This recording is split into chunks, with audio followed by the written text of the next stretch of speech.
Now let's see the life cycle of a request in action. So open up Chrome Developer Tools.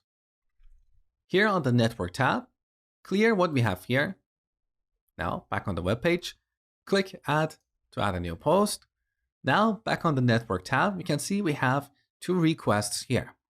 One with the status 204, the other with the status 201. Let's look at the first one. Here on the Headers tab, you can see the request URL is set to our post endpoint. Request method is set to options. What is this?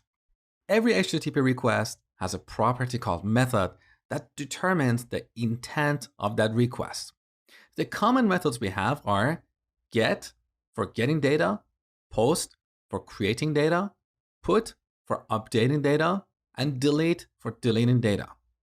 Now back here, we have an HTTP options request.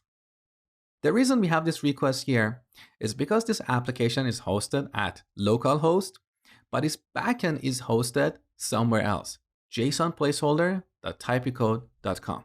These are two separate domains.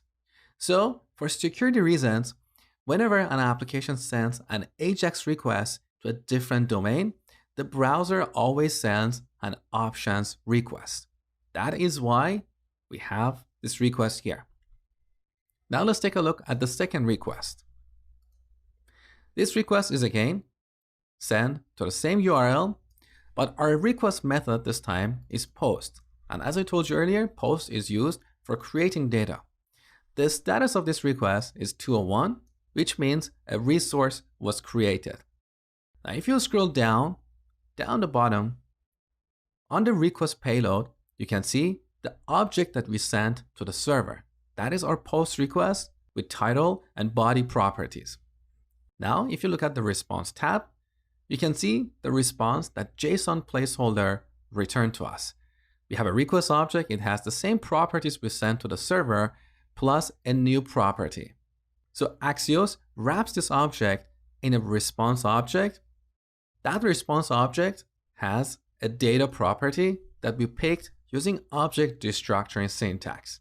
But that response object has additional properties that we can use to read the status of the response, the headers, and so on. So this is the life cycle of a request. Next, we're going to look at updating data.